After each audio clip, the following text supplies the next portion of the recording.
Good morning everyone. ఈరోజు హిందూ అనాలిసిస్లో మనం మాట్లాడుకోబోయే మొదటి ఆర్టికల్ వచ్చేసి S-400 delivery to begin in November. Very very important article regarding GS paper 2 అండి, ఇంటర్నేషనల్ రిలేషన్స్లో మాట్లాడుకుంటాం. అండ్ జిఎస్ పేపర్ 3 డిఫెన్స్ టెక్నాలజీలో కూడా దీన్ని మనం మాట్లాడుకోవడం అనేది జరుగుతుంది. ఈ పర్టికులర్ ఆర్టికల్ని నేను ద హిందూలో ఢిల్లీ ఎడిషన్లో పేజ్ నెంబర్ 8 నుంచి సెలెక్ట్ చేసుకోవడం అనేది జరిగింది. ఈ పర్టికులర్ ఆర్టికల్ని డీటెయిల్డ్గా మాట్లాడదాం, జాగ్రత్తగా వినండి. Before analysing this particular article let me once talk about the courses offered at our institute. మన ఇన్స్టిట్యూట్లో ఆఫర్ చేసే కోర్సెస్ చూడండి. UPSC infinity is the flagship course. UPSC offline course మనకు వైజాగ్లో ఉండడం అనేది జరిగింది, వైజాగ్లో అందించడం అనేది జరుగుతుందమ్మ. దాంతోపాటు మనకి APPSC, TSPSC group 1 and group 2 courses కూడా మనం అందిస్తున్నాం. అండ్ క్యాట్ ఇన్ఫినిటీ ఏదైతే ఉంటుందో ఇది కూడా మనం అందించడం అనేది జరుగుతుంది. So bank and SSC prepare అయ్యే వాళ్ళకు కూడా స్పెషల్ కోర్సెస్ అనేవి ఉన్నాయమ్మా. సో ఏ కోర్సెస్ అయినా మీరు జాయిన్ అవ్వాలంటే అన్ని కోర్సెస్ మీకు లైఫ్ టైం వ్యాలిడిటీతో రావడం అనేది జరుగుతుంది. ఫ్రమ్ వెరీ బేసిక్స్ నుంచి, పునాదుల నుంచి, లోతుల నుంచి, ఇలాగే బైలింగియల్లో చెప్పడం అనేది జరుగుతుంది. సో మా ఎక్స్ప్లెనేషన్ మీకు నచ్చుతున్నట్టయితే, మా గైడెన్స్ తీసుకుంటే మీకు ఉపయోగపడుతుంది అనుకుంటే you can join hour courses. ఇక్కడ నెంబర్ రాస్తున్న నోట్ చేసుకోండి, 7893899553. ఇది ప్రత్యూష మేడం నెంబర్. ఒకసారి ప్రత్యూష మేడం నెంబర్కి ఫోన్ చేసి చక్కగా ఏదైనా జాయిన్ అవ్వాలంటే మీరు చక్కగా జాయిన్ అవ్వచ్చు. అండ్ ఇన్స్టిట్యూట్లో ఆఫర్ చేసే కోర్సుల గురించి కానీ, లేకపోతే వీడియోస్ గురించి కానీ, లేకపోతే ట్రయల్ క్లాసెస్ కానీ ఏమైనా వినాలి అనుకుంటే కింద ఫస్ట్ కామెంట్ సెక్షన్లో మనకు ఫస్ట్ కామెంట్లో మనకు వాట్సాప్ గ్రూప్స్ లింక్ ఉంటాయి, ట్రయల్ గ్రూప్స్ లింక్, అది క్లిక్ చేసి దానిలో జాయిన్ అవ్వడానికి ప్రయత్నించండి. ఇన్స్టిట్యూట్తో కొద్దిగా దగ్గరగా ట్రావెల్ అయ్యేటటువంటి అవకాశం అనేది ఉంటుంది. అర్థమైందా? So if you want to join you can join hour courses. ఈ పర్టికులర్ ఆర్టికల్ ఏదైతే ఉంటుందో అది హిందూ అనాలిసిస్ ఫస్ట్ ఆర్టికల్. దీన్ని ఇప్పుడు డీటెయిల్గా డిస్కస్ చేద్దాం, జాగ్రత్తగా వినండి అమ్మా. So according to an Indian defence official, ఒక ఇండియన్ డిఫెన్స్ అఫీషియల్ ఏం చెప్పారు అంటే S-400 ఇదేదైతే ఉంటుందో S-400 long range air defence system ఏదైతే ఉంటుందో, S-400 మిసైల్స్ ఏవైతే ఉన్నాయో ఇవి నవంబర్ నాటికల్లా డెలివర్ అవ్వడం అనేది జరుగుతుంది అని చెప్పడం అనేది జరిగింది. కోవిడ్-19 పాండమిక్ అనేది విజృంభిస్తున్నా ఈసారి మాత్రం డెలివరీలో లేట్ అవ్వదు, త్వరగానే ఈ డెలివరీ ఏదైతే ఉంటుందో డెలివరీ అయిపోబోతున్నాయి నవంబర్ కల్లా అని చెప్పి మనకు న్యూస్లోకి రావడం అనేది జరిగిందమ్మా. సో చాలామంది మీడియా వాళ్ళు ఏమడిగారు అంటే క్యాట్సా ఏవైతే ఉందో అమెరికన్ యాక్ట్ అయినటువంటి ఈ CAATSA countering America's adversaries through sanctions act, ఈ యాక్ట్ ఏదైతే ఉంటుందో దీనికి ఏమైనా భయపడుతున్నారో అడిగితే నేను దీని గురించి బ్యాక్గ్రౌండ్ చెప్తానమ్మా, కంగారు పడకండి. అఫీషియల్స్ ఏంటి అంటే కొట్టుపారేశారు, లేదు మాకేం భయం లేదు, చక్కగా మేము ఇదవ్వడం అనేది జరుగుతుంది, సో డెలివరీ అనేది నవంబర్ కల్లా కంప్లీట్ చేస్తామని చెప్పడం అనేది జరిగిందమ్మా. అసలు ఏంటి S-400 మిసైల్స్, ఏంటి క్యాట్సా ఏంటి, వీటి గురించి తెలుసుకుందాం. చూడండి.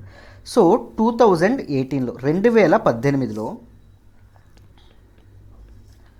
అక్టోబర్లో ఏం జరిగింది అంటే మనం and Russia, India and Russia ఏవైతే ఉన్నాయో ఒక డీల్ సైన్ చేసుకోవడం అనేది జరిగింది. ఏంటండి ఆ డీల్ అంటే $5.4 బిలియన్ విలువైనటువంటి 5 S-400 ట్రింఫ్ రెజిమెంట్స్, 5 S-400 ఇవేవైతే ఉంటాయో sophisticated and well developed artillery ఏదైతే ఉంటుందో, మిసైల్స్ ఏవైతే ఉంటాయో మిసైల్స్ వాళ్ళ నుంచి రష్యా నుంచి కొనుక్కోవడానికి ఇండియా అనే డీల్ సైన్ చేయడం అనేది జరిగింది. దీని తాలూకు ప్రాజెక్ట్ కాస్ట్ ఎంతమ్మా? $5.4 బిలియన్, అంటే 39,400 crores అమ్మ. అర్థమైందా? ఇంత మొత్తంలో ఉన్నటువంటి ప్రాజెక్ట్ ఏదైతే ఉంటుందో దీన్ని సైన్ చేయడం అనేది జరిగింది. కానీ 2017లో ఏం జరిగింది అంటే 2017లో అమెరికా క్యాట్సా యాక్ట్ ఏదైతే ఉంటుందో ఇది తీసుకొచ్చింది. ఏంటి సరే CAATSA act? CAATSA stands for countering America's adversaries through sanctions act. So America యొక్క అడ్వర్సరీస్, అమెరికా యొక్క శత్రువులు అంటే ఎవరు? ముఖ్యంగా చూడండి, ఇరాన్ ఏదైతే ఉంటుందో ఇరాన్, నార్త్ కొరియా ఏదైతే ఉంటుందో నార్త్ కొరియా, అండ్ రష్యా ఏదైతే ఉంటుందో రష్యా. సో ఈ యాక్ట్ అనేది ఎందుకు తీసుకొచ్చారు అంటే this is a United states federal law that imposed sanctions on Iran, north Korea and Russia. వీటి మీద శాంక్షన్స్ విధించడం అనేది జరిగింది. ఎకనామిక్ ఆర్థికపరమైనటువంటి ఆంక్షలు విధించడం అనేది జరిగింది యుఎస్సి. ఎందుకంటే ఇవి ఎప్పటి నుంచో వాళ్ళకి శత్రుత్వం అనేది ఉండడం వల్ల. దాంతోపాటు వీళ్ళే కాదు, వీళ్ళతో సిగ్నిఫికెంట్ ట్రాన్సాక్షన్స్ డీల్స్ ఎవరైతే చేసుకుంటారో వాళ్ళ మీద కూడా ఈ ఆంక్షలు ఏవైతే ఉంటాయో ఆంక్షలు వర్తిస్తాయి అని చెప్పడం అనేది జరిగింది. అంటే ఇప్పుడు సపోజ్ ఇండియా ఉంది, ఇండియా అనేది S-400 డీల్ ఎవరితో చేసుకుంటుంది? రష్యా ఏదైతే ఉంటుందో రష్యా చేసుకుంటుంది కదా. సో అందుకోసం తీసుకొని రష్యాతో ఎలాగో శాంక్షన్స్ వేశారు, ఇండియా మీద కూడా శాంక్షన్స్ వేసేటటువంటి అవకాశం అనేది ఉంది అని చెప్పడం అనేది జరిగిందండి. ఈ S-400 ఏదైతే ఉంటుందో ఇది Russia's one of the most important advanced long range surface to air missile. This is a long range surface to air missile అండి. భూమి మీద నుంచి దీన్ని రిలీజ్ చేయడం అనేది జరుగుతుంది గాల్లోకి. అర్థమైందా? Surface to air missile. So India ఏదైతే ఉంటుందో ఇండియా అనేది S-400 మిసైల్స్ని తీసుకోవాలని అనుకోవడం అనేది జరిగింది. సో ఫస్ట్ చైనా అనేది ఆల్రెడీ 2014లో S-400 సిస్టమ్స్ ఏవైతే ఉన్నాయో దీన్ని తీసేసుకుంది. ఇప్పుడు మనం 2018లో S-400 సిస్టమ్స్ గురించి డీల్ అనేది చేసుకున్నాం. That cost 39,400. కానీ అమెరికా యొక్క క్యాట్సా యాక్ట్ ఏదైతే ఉంటుందో దానికి భయపడినట్టు ఇండియా అనేది delivery, both Russia and India అనేది డెలివరీ ఏదైతే ఉంటుందో డెలివరీని లేట్ చేయడం అనేది జరిగిందాం. And this is one of the flagship projects in the Russian Indian military and military technical cooperation. both Russia and India యొక్క మిలిటరీ కోఆపరేషన్లో ఇది ఒక అద్భుతమైనటువంటి డీల్ అని చెప్పి S-400 డీల్ ఏదైతే ఉంటుందో అది ఒక డీల్ అని చెప్పి మనం చెప్పుకోవచ్చు. దాంతోపాటు ఓన్లీ S-400 కాదండి, రీసెంట్గా military equipment, components, spare parts, technical sharing వీటి మీద కూడా రష్యా అండ్ ఇండియా చాలా డీల్స్ ఏవైతే ఉన్నాయో డీల్స్ అనేవి చేయడం అనేది జరిగింది. దాంతోపాటు రీసెంట్గా రష్యా ఇండియా సైన్ చేసినటువంటి అగ్రిమెంట్ ఏంటి అంటే spare parts joint production agreement ఏదైతే ఉంటుందో దీన్ని కూడా రెండు చేసుకోవడం అనేది జరిగిందమ్మా. బట్ ఈ అగ్రిమెంట్ అనేది ఇంకా ఎన్ఫోర్స్ అవ్వలేదు, దీనికి సంబంధించినటువంటి ఇంకా పనులు అనేవి స్టార్ట్ అవ్వలేదు. బట్ రెండు కంట్రీస్ మధ్య అగ్రిమెంట్ ఏదైతే ఉంటుందో అగ్రిమెంట్ స్టార్ట్ అవ్వడం అనేది జరిగింది. దాంతోపాటు మ్యూచువల్ లాజిస్టిక్స్ ఏదైతే ఉంటుందో mutual logistics and strengthening maritime cooperation strengthen చేయడానికి కూడా రెండు కంట్రీస్ కలిపి ఇదవుతానని చెప్పడం అనేది జరిగింది. బట్ కానీ క్యాట్సా వాళ్ళు చాలామంది ఏమంటారు అంటే ఈ క్యాట్సా యాక్ట్ ఏదైతే ఉంటుందో దానికి భయపడే ఈ తాలూకా డీల్ ఏదైతే ఉంటుందో డీల్ అనేది ముందుకెళ్ళట్లేదు అని చెప్పడం అనేది జరిగింది.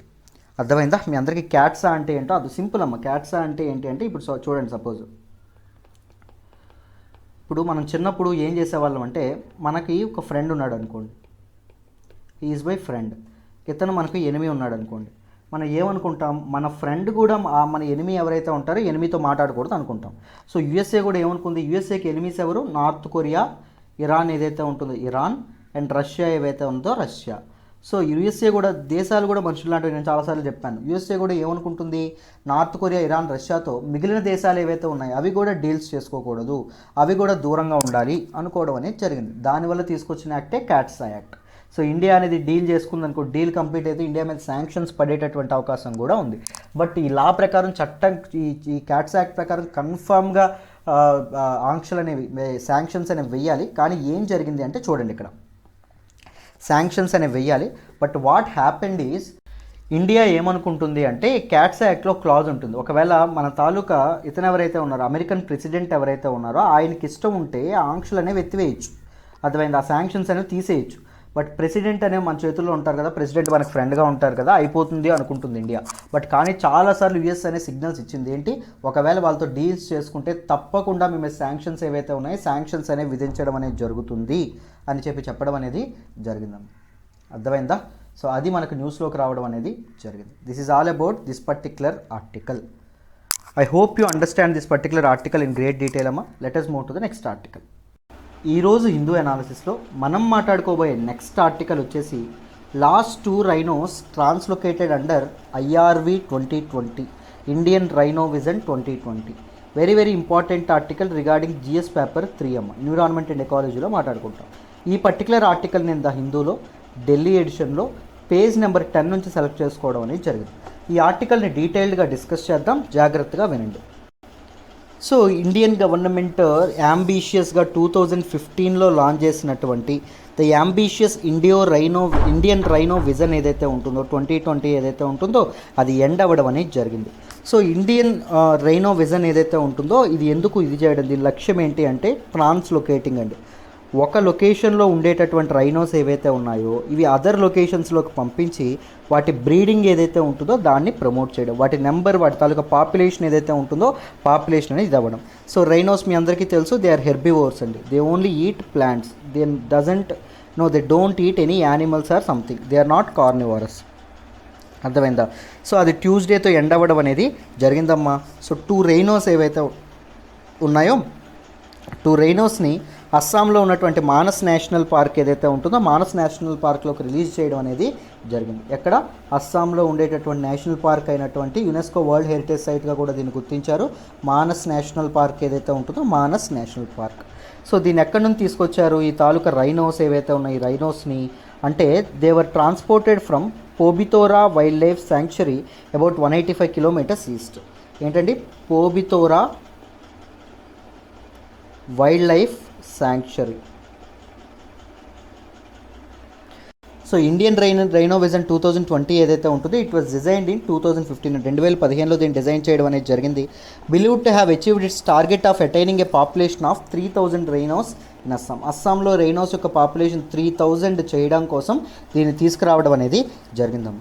సో అస్సాం ఏదైతే ఉంటుందో అస్సాంలో మొత్తం 5 ఉండడం అనేది జరిగింది. ముఖ్యంగా రైనో బ్రీడింగ్ పార్ట్స్ ఏవైతే ఉంటాయో, ఏరియాస్ ఏవైతే ఉంటాయో ఆ 5 ఉండడం అనేది జరిగింది టిల్ 1980s 1980ల వరకు. కానీ ఇప్పుడు అది 3కే పరిమితం అవ్వడం అనేది జరిగిందమ్మ. 3కే పరిమితం అవ్వడం అనేది జరిగింది. మిగిలిన 2 ప్రాంతాలైనటువంటి మానస్ ఏదైతే ఉంటుందో మానస్ కానీ లేకపోతే లవోకోవా ఏదైతే ఉంటుందో లవోకోవా వైల్డ్ లైఫ్ శాంక్చురీ ఏదైతే ఉంటుందో Manas national park Laokhowa wildlife శాంక్చురీలో రైనోస్ ఏవైతే ఉంటాయో అవి కంప్లీట్గా ఇదైపోయినటువంటి పరిస్థితి. సో అందుకోసం అని చెప్పే తర్వాత 1985లో మనకి మానస్ నేషనల్ పార్క్ ఏదైతే ఉంటుందో దీనికి UNESCO world heritage site title అనేది రావడం అనేది జరుగుతుంది. కానీ 1985 తర్వాత ఎప్పుడైతే ఈ తాలూకా రైనోస్ తగ్గిపోతాయో దీనికి యునెస్కో వరల్డ్ హెరిటేజ్ సైట్ అనేటటువంటి టైటిల్ ఏదైతే ఉంటుందో టైటిల్ అనేది కొట్టివేయడం అనేది జరుగుతుందమ్మ. అర్థమైందా? కొట్టివేయడం అనేది జరిగింది. సో తర్వాత మొన్న రీసెంట్గా మళ్ళీ దానికి యునెస్కో వరల్డ్ హెరిటేజ్ సైట్గా గుర్తింపు లభించడం అనేది జరిగింది. అర్థమైందా? సో బ్యాక్ 2011లో మళ్ళీ దానికి ఏమొచ్చింది? యునెస్కో వరల్డ్ హెరిటేజ్ సైట్ గుర్తింపు అనే తర్వాత లభించడం అనేది జరిగింది. వెరీ ఇంపార్టెంట్ రైనోస్ ఏవైతే ఉన్నాయి రైనోస్. ఒకసారి అస్సాంలో wild life sanctuaries national park గురించి చూద్దాం. చూడండి అమ్మా, ఇదిగోండి మనం ఇందాక చెప్పినటువంటి Manas wildlife sanctuary Manas national park ఏదైతే ఉంటుందో అది, ఒరాంగ్ నేషనల్ పార్క్ ఏదైతే ఉంటుందో అది, ఇది లవోకవా వైల్డ్ లైఫ్ శాంక్చురీ ఏదైతే ఉంటుందో అది, కాజీరంగా నేషనల్ పార్క్ ఏదైతే ఉంటుందో కాజీరంగా నేషనల్ పార్క్, హొలాంగపర్ గిబ్బా వైల్డ్ లైఫ్ శాంక్చురీ ఏదైతే ఉంటుందో అది, ఇది and Dibru Saikhowa national park ఏదైతే ఉంటుందో ఈ నేషనల్ పార్క్. ఇలా different wildlife sanctuaries national parks అనేవి అస్సాంలో ఉండడం అనేది జరిగింది. So Manas wildlife sanctuary is a cross border wildlife sanctuary between India and Bhutan. గుర్తుపెట్టుకోండి. అర్థమైనా? దీనికి యునెస్కో వరల్డ్ హెరిటేజ్ సైట్ 1985లో వచ్చింది. కాజీరంగాకి దానికి కలిపే వచ్చిందండి, 2 ఒకేసారి వచ్చినాయి. బట్ కానీ తర్వాత Manas wildlife sanctuary Manas national park ఏదైతే ఉంటుందో దాని తాలూకా టైటిల్ అనేది పోగొట్టుకోవడం అనేది జరుగుతుంది. దాని తాలూకా status UNESCO world heritage site status అనేది కోల్పోవడం అనేది జరిగింది. 2011లో మళ్ళీ దాని తాలూకా స్టేటస్ ఏదైతే ఉంటుందో అది మళ్ళీ వెనక్కి రావడం అనేది జరిగింది. ఇది మనకి ఇక్కడ న్యూస్లోకి వచ్చినటువంటి విషయం. ఇప్పుడు గ్రేట్ వన్ హార్న్ రైనో గురించి దాంతోపాటు అదర్ ప్రిలిమ్స్ ఫ్యాక్ట్స్ ఏవైతే ఉన్నాయో దాని గురించి తెలుసుకుందాం. చూడండి. సో చూడండి, great one horn rhino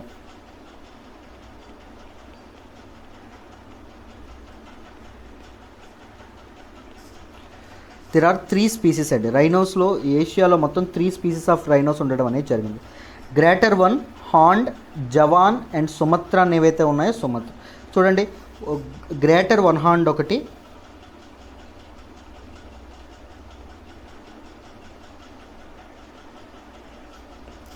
జావన్ which we see in Java islands and Sumatran islands which in Sumatra ఐలాండ్స్లో మనకి సుమత్రా స్పీసీస్ ఏదైతే ఉంటుందో ఇది కనిపించడం అనేది జరుగుతుంది. కానీ ఏషియాస్ యొక్క రైనోస్ ఏవైతే ఉన్నాయో పోచింగ్ వల్ల అంటే వేటాడడం వల్ల హ్యాబిటేట్ లాస్ వల్ల అవి నిజంగా వాటి తాలూకు ఇదనేది ఎగ్జిస్టెన్స్ అనేది కోల్పోవడం అనేది జరుగుతుందమ్మ. సో మొత్తం 5 రైనో ఎగ్జిస్టింగ్ నేషన్స్ ఏవైతే ఉన్నాయో India, Bhutan, Nepal, Indonesia and Malaysia ఏవైతే ఉన్నాయో ఇవన్నీ ఒక డిక్లరేషన్ అనేది సైన్ చేయడం అనేది జరిగింది. ఆ డిక్లరేషన్ పేరు ఏంటి అంటే the New Delhi declaration on Asian rhinos 2019. So రైనోస్ని conserve చేస్తాం, ప్రొటెక్ట్ చేస్తామని చెప్పి వీళ్ళొక డిక్లరేషన్ ఏదైతే ఉంటుందో డిక్లరేషన్ అనేది ఇవ్వడం అనేది జరిగింది. ఈ జావన్ అండ్ సుమత్రన్ రైనోస్ ఏవైతే ఉన్నాయో దే ఆర్ IUCN లిస్ట్లో క్రిటికల్లీ ఎండేంజర్డ్గా ఉండడం అనేది జరిగిందండి. అండ్ మన తాలూకా గ్రేటర్ వన్ హార్న్డ్ ఏదైతే ఉంటుందో ఇది వల్నరబుల్ సెక్షన్లో ఉండడం అనేది జరిగిందమ్మ. రైట్, వల్నరబుల్ సెక్షన్లో ఉండడం అనేది జరిగింది. And this greater one horn rhino ఏదైతే ఉంటుందో it is listed under the schedule 1 of the wildlife protection act 1972. Wildlife protection act 1972లో షెడ్యూల్డ్ 1లో పెట్టడం అనేది జరిగింది. షెడ్యూల్ 1లో పెడితే ఏమవుతుంది, వీటికి గ్రేటర్ ప్రొటెక్షన్ ఏదైతే ఉంటుందో గ్రేటర్ ప్రొటెక్షన్ అనేది ఇవ్వడం అనేది జరుగుతుంది. అర్థమైందా? This is all about one horn rhino ఏదైతే ఉంటుందో వన్ హార్న్ రైనో. ఇప్పుడు మానస్ నేషనల్ పార్క్ ఏదైతే ఉంటుందో దీని గురించి తెలుసుకుందాం. సో ఇండియా అండ్ భూటాన్ మధ్య ఉన్నటువంటి క్రాస్ బార్డర్ నేషనల్ పార్క్ ఏంటి అంటే Manas national park, and it is a UNESCO world heritage site. So India and Bhutan బార్డర్లో, ఇది అస్సాం రాష్ట్రంలో ఇండియా అండ్ భూటాన్ బార్డర్లో 850 స్క్వేర్ కిలోమీటర్స్ మేర స్ప్రెడ్ అవ్వడం అనేది జరిగింది. Tigers, rhinos, swamp dear and different species of birds ఏవైతే ఉన్నాయో అవన్నీ మానస్ నేషనల్ పార్క్లో దీనిగా ఉండడం అనేది జరిగింది. అర్థమైందా? Right. So these are the facts that should remember regarding this particular article. I hope అందరికీ ఈ ఆర్టికల్ అర్థమైందని అనుకుంటున్నాను. Let us move to the next article. ఈరోజు హిందూ అనాలిసిస్లో మనం మాట్లాడుకోబోయే నెక్స్ట్ ఆర్టికల్ వచ్చేసి WhatsApp policy, CCI competition commission of India defence not for probe. Very important article regarding GS paper 2 గవర్నెన్స్లో మనం మాట్లాడుకుంటాం. అండ్ ఈ పర్టికులర్ ఆర్టికల్ నేను ద హిందూలో ఢిల్లీ ఎడిషన్లో పేజ్ నెంబర్ 8 నుంచి సెలెక్ట్ చేసుకోవడం అనేది జరిగింది. దీని గురించి డీటెయిల్గా మాట్లాడదాం, జాగ్రత్తగా వినండి. ఈ ఆర్టికల్ మీకు అర్థం కావాలంటే రీసెంట్గా వచ్చినటువంటి వాట్సాప్ ప్రైవసీ పాలసీ ఏదైతే ఉంటుందో ఈ ప్రైవసీ పాలసీ అనేది మీకు అర్థం కావాలి. వాట్సాప్ అనేది రీసెంట్గా తన ప్రైవసీ పాలసీ ఏదైతే ఉంటుందో దీన్ని అప్డేట్ చేయడం అనేది జరిగింది. సో ఆ కొత్త పాలసీలో ఏంటి ప్రాబ్లము అంటే it may share info of any of it's users with its family of companies. So WhatsApp అనేది ఎవరి తాలూకు కంపెనీ మీ అందరికీ తెలుసు. ఫేస్బుక్ కొనేసారని చెప్పి మనం మాట్లాడుకుంటాం చాలాసార్లు, ఫేస్బుక్ వాట్సాప్ని కొనేసింది అని కదా. సో చూడండి ఏం చేసింది అంటే వాట్సాప్ ఏం చెప్పింది అంటే తన తాలూకా యూజర్ ఇన్ఫర్మేషన్ ఏదైతే ఉంటుందో, ఎవరైతే యూజర్స్ వాట్సాప్ వాడుతున్నారో ఆ ఇన్ఫర్మేషన్ అంతా తన తాలూకా ఫ్యామిలీ ఆఫ్ కంపెనీస్ అయినటువంటి ఫేస్బుక్, ఇన్స్టాగ్రామ్ ఏవైతే ఉంటాయో వాటికి నేను ఇవ్వడం అనేది జరుగుతుంది, ఆ ఇన్ఫర్మేషన్ వాళ్ళతో షేర్ చేసుకోవడం అనేది జరుగుతుంది అని చెప్పడం అనేది జరిగిందమ్మా. And this new update has caused a lot of concern over the privacy of the people that this app uses.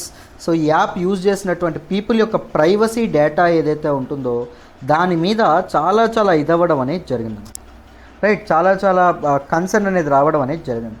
So నిజంగా సంథింగ్ దీస్ టెక్నాలజికల్ ఎన్క్రోచ్మెంట్స్ అనేవి జరుగుతున్నాయండి హ్యూమన్ ప్రైవసీలోకి. మొన్న ఏం జరిగిందంటే నా లైఫ్లో జరిగినటువంటి ఇన్సిడెంట్ చెప్తాను చూడండి. So actually we're looking at some infographics. So మీకు పిక్చర్స్ చూపించి ఎక్స్ప్లెయిన్ చేస్తే బాగుంటుంది మీకు అని చెప్పి హిందూ అనాలిసిస్లో ఇన్ఫోగ్రాఫిక్స్ తయారు చేసుకునేలాగా ఒక యాప్ కోసం చూస్తున్నాం. సో ఐఎమ్ నాట్ చెకింగ్, నేను ఎప్పుడు చెక్ చేయలేదు, బట్ ఎందుకు మా తాలూకు అడ్మినిస్ట్రేషన్తో మాట్లాడాను. సో స్టూడెంట్స్కి ఇలా చూపించి చెప్తే బాగుంటుందండి అని చెప్పి మాట్లాడాను. And I just opened my Facebook account. Then ఇవేవైతే ఉంటాయి ఇన్ఫోగ్రాఫిక్స్ సంబంధించినటువంటి యాడ్స్ ఏవైతే ఉంటాయో they keep on popping up. అర్థమైందా? సో అన్నీ తెగొచ్చేస్తున్నాయి ఫుల్గా.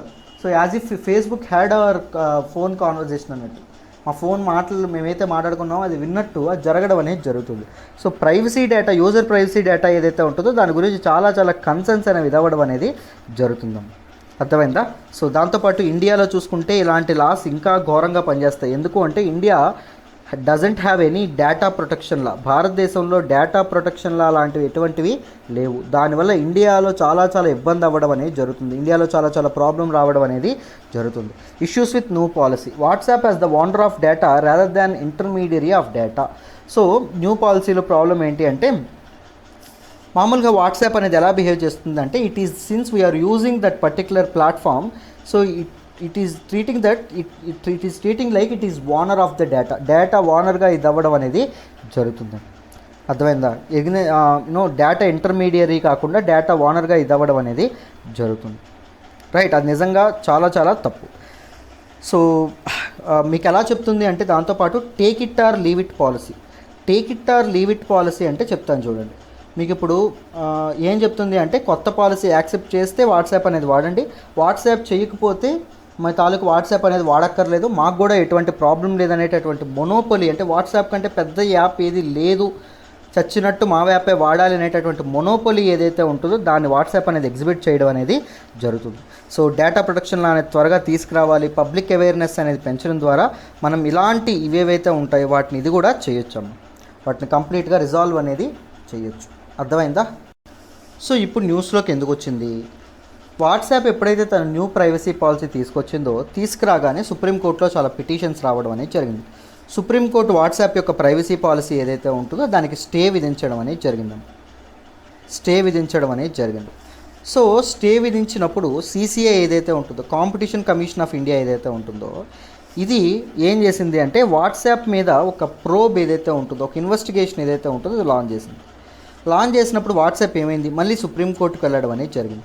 సో ఆల్రెడీ స్టే విధించిన తర్వాత మీరు స్పెషల్గా సుప్రీంకోర్టు ఆల్రెడీ చూసుకుంటుంది కదా, కానీ తన పరిధులు దాటి కాంపిటీషన్ కమిషన్ ఆఫ్ ఇండియా ఎందుకు మా మీద ఈ ఇన్వెస్టిగేషన్లు అనేవి మొదలు పెడుతుంది అని చెప్పడం అనేది జరిగింది. దానికి కాంపిటీషన్ కమిషన్ ఆఫ్ ఇండియా తనను తాను సమర్థించుకుంటూ ఏమంది అంటే, the probe order was made to gauge whether access to data would lead to the abuse of dominant position.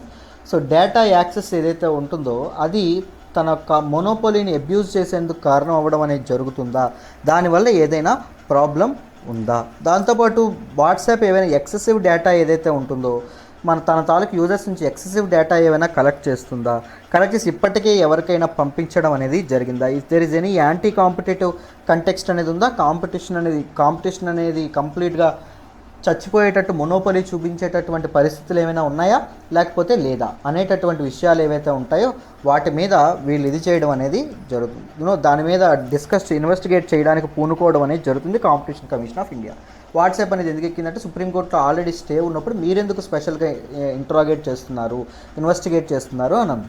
So దాన్ని సమర్థించుకుంటూ మన తాలూకు కాంపిటీషన్ కమిషన్ ఆఫ్ ఇండియా ఏం చెప్పింది అంటే, లేదు మేము we're not getting in to any technicalities, but excessive data అనేది collect చేస్తున్నారా, లేకపోతే న్యూ ప్రైవసీ పాలసీ ఏదైతే ఉంటుందో న్యూ ప్రైవసీ పాలసీతో ఏమైనా ఇబ్బందులు ఉన్నాయా, so how it's going to work out, what is the business and revenue model, వీటి గురించి మేము పనిచేస్తున్నామే తప్ప ఇంకొక విషయం కాదు అని చెప్పడం అనేది జరిగింది. So this is all about this particular article అమ్మ. Now let us move to the next article. మనం మాట్లాడుకోబోయే నెక్స్ట్ ఆర్టికల్ వచ్చేసి US to withdraw troops from Afghanistan. Very important article regarding GS paper 2 అండి. ఇంటర్నేషనల్ రిలేషన్స్లో మనం మాట్లాడుకోవడం అనేది జరుగుతుంది. ఈ పర్టికులర్ ఆర్టికల్ నేను ద హిందూలో ఢిల్లీ ఎడిషన్లో పేజ్ నెంబర్ 12 నుంచి సెలెక్ట్ చేసుకోవడం అనేది జరిగిందండి. డీటెయిల్డ్గా ఈ ఆర్టికల్ని మాట్లాడదాం, జాగ్రత్తగా వినండి. సో న్యూస్లోకి ఏమొచ్చింది అంటే, US అనేది before the 20th anniversary of 9/11 attacks, 9/11 attacks ఏవైతే ఉన్నాయో 20th యానివర్సరీ లోపు ఆఫ్ఘనిస్తాన్ నుంచి US ట్రూప్స్ ఏవైతే ఉంటాయో వాటిని వెకేట్ చేస్తాము అని చెప్పడం అనేది జరిగింది. ఈ ఆఫ్ఘనిస్తాన్ ఏంటి, US ట్రూప్స్ ఏంటి అనుకుంటున్నారా? మీ అందరికీ తెలుసు 9/11 అటాక్స్ ఏవైతే ఉన్నాయో దీనిలో మొత్తం 3000 మెంబర్స్ అమెరికన్స్ ఎవరైతే ఉంటారో అమెరికన్స్ ప్రాణాలు కోల్పోవడం అనేది జరిగింది. రైట్. సో ఆ అటాక్కి పాల్పడింది ఏంటి అంటే ఆల్ ఖైదా యొక్క లీడర్ అయినటువంటి ఒసామా బిన్ లాడెన్ ఎవరైతే ఉన్నారో ఒసామా బిన్ లాడెన్ అనేవాయన దీనికి కారణం. అమెరికా అనేది ఒసామా బిన్ లాడెనే దీనికి కారణం అని కనుక్కొని ఒసామా బిన్ లాడెన్ పట్టుకోవాలని చూస్తే ఈ ఒసామా బిన్ లాడెన్ కాస్త ఎవరండి అసైలం ఇస్తారు? ఆఫ్ఘనిస్తాన్ అప్పటి గవర్నమెంట్ ఉన్నటువంటి తాలిబన్లు ఎవరైతే ఉంటారో తాలిబన్లు అసైలం ఇస్తారు. అమెరికా అనేది తాలిబన్లకి చక్కగా అడుగుతుంది, ఆ ఒసామా బిన్ లాడెన్ని మాకు అప్పగించండి, ఒక పెద్ద అటాక్ చేశాడు, 3000 మెంబర్స్ అమెరికన్స్ మా వాళ్ళు చనిపోయారు అని.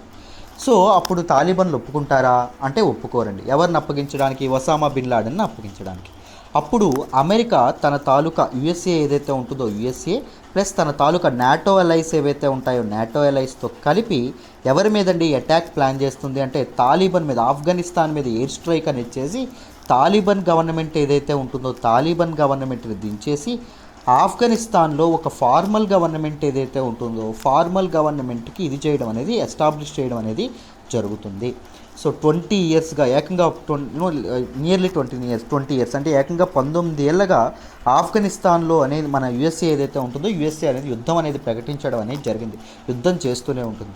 కానీ యుద్ధం ఎంతకీ కొలిక్కి రాకపోవడంతో మన తాలూకా ట్రంప్ ఏం చేస్తారు అంటే, ఇది ఒక పెద్ద ఇన్సల్ట్లో, అమెరికాకి చాలా పెద్ద ఇన్సల్ట్, 19 ఇయర్స్ వార్ జరుగుతున్నా ఒక ఇన్సర్జెంట్ గ్రూప్స్ని అంతం చేయలేకపోతున్నాం అనేటటువంటి ఇదేదైతే ఉందో అందుకోసం అని చెప్పి తాలిబన్లు ఎవరైతే ఉన్నారో వీళ్ళతో ఒక పీస్ డీల్ చేసుకోవడం అనేది జరిగింది లాస్ట్ ఇయర్ ఫిబ్రవరిలో, 2020 ఫిబ్రవరిలో. దాన్నే US తాలిబన్ డీల్ అని చెప్పి అనడం అనేది జరుగుతుందమ్మ. ఈ యుఎస్ తాలిబాన్ డీల్ ఏదైతే ఉంటుందో డీల్లో ముఖ్యంగా నిర్ణయించినటువంటి what are the features of the deal అంటే మొదటిది ఏంటి అంటే ట్రూప్స్ విత్డ్రాల్ అండి. యుఎస్ అండ్ నాటో ఎల్ఐస్ ఎవరైతే ఉన్నారో వాళ్ళ తాలూకు ఏవైతే డిప్లాయ్ చేశారో ఆ డిప్లాయ్ చేసినటువంటి ట్రూప్స్ని విత్డ్రాల్ చేయాలి. విత్ ఇన్ 135 days 135 రోజుల్లో 8,600 ట్రూప్స్ యుఎస్ ట్రూప్స్ ఏవైతే ఉన్నాయో అవన్నీ వెనక్కి రావడం అనేది జరగాలి. సెకండ్, తాలిబాన్ కూడా కొన్ని కమిట్మెంట్ ఇవ్వడం అనేది జరిగింది. తాలిబాన్ ఏం చెప్పింది అంటే టెర్రరిజం ఏదైతే ఉంటుందో టెర్రరిజం మేము అసలు దానికి పూనుకోము, ఆల్ ఖైదా లాంటి టెర్రరిస్ట్ గ్రూప్స్ ఏవైతే ఉన్నాయో వాటికి మేము అసైలం అనేది కల్పించాం, వాటికి ఆశ్రయం అనేది కల్పించడం, అండ్ దాంతోపాటు యుఎస్ అండ్ ఇట్స్ అలైస్ మీద సెక్యూరిటీ థ్రెట్స్ ఏవైతే ఉంటాయో అవి చేయం, అటాక్స్ లాంటివి ప్లాన్ చేయమని చెప్పడం అనేది జరిగింది. తర్వాత శాంక్షన్స్ రిమూవల్. యునైటెడ్ నేషన్స్ ఏదైతే ఉందో యునైటెడ్ నేషన్స్ అల్ ఖైదా మీద వేసినట్టు తాలిబాన్ల మీద వేసినటువంటి తాలిబాన్ లీడర్ల మీద వేసినటువంటి శాంక్షన్స్ ఏవైతే ఉన్నాయో ఆంక్షలు ఏవైతే ఉంటాయో వాటిని తీసేయాలి. దాంతోపాటు ప్రిజనర్స్ రిలీజ్ అండి. సో మన తాలూకా వార్ ప్రిజనర్స్ ఎవరైతే ఉన్నారో అంటే యుఎస్ తాలూకా సోల్జర్స్ తాలిబాన్ దగ్గర ఇరుక్కున్నారు. సో తాలిబాన్ దగ్గర ప్రిజనర్స్ ఎవరైతే ఉన్నారో తాలిబాన్కి సంబంధించిన వాళ్ళు యుఎస్ ఆర్మీ దగ్గర ఉండడం అనేది జరిగింది.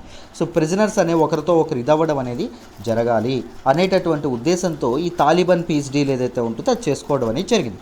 US taluka secretary for security secretary ఎవరైతే ఉంటారో ఆయన ఒక మాట చెప్తూ ఒక మాట అన్నారు. ఏంటి అంటే ఒక స్టేట్మెంట్ ఇస్తూ బిఫోర్ సెప్టెంబర్ 11 సెప్టెంబర్ 11 కల్లా మేము ఏం చేయబోతున్నాము అంటే మొత్తం యుఎస్ ట్రూప్స్ అన్నీ ఆఫ్ఘనిస్తాన్ నుంచి బయటికి పంపించేస్తున్నాము అని చెప్పి అనడం అనేది జరిగింది.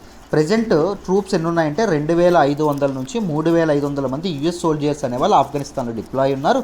వీళ్ళందరినీ మేము వెనక్కి పిలుస్తున్నాము అని చెప్పడం అనేది జరిగింది. Right, US plans to pull all remaining troops out of the country before the 20th anniversary of 9/11 attacks. 9/11 attacks ఒక 20th anniversary లోపు వెనక్కి పిలవాలని చెప్పి అనుకోవడం అనేది జరుగుతుంది. అర్థమైందా? So US and NATO allies ఎవరైతే ఉన్నారో తాలిబాన్లతో గత సంవత్సరం ఫిబ్రవరిలో ఒక తాలూకా డీల్ అనేది సైన్ చేయడం అనేది జరిగింది. సో ఇప్పుడు టర్కీ ఏదైతే ఉంటుందో టర్కీ అనేది మధ్యలోకి వచ్చి ఇప్పుడు తాలిబాన్లు ఎవరైతే ఉన్నారో తాలిబాన్లు దాంతోపాటు మన తాలూకా ఆఫ్ఘనిస్తాన్ ఫార్మల్ గవర్నమెంట్ ఏదైతే ఉంటుందో ఫార్మల్ గవర్నమెంట్ ఈ రెండింటి మధ్య టాక్స్ ఏవైతే ఉన్నాయో వాటిని హోస్ట్ చేస్తుందండి.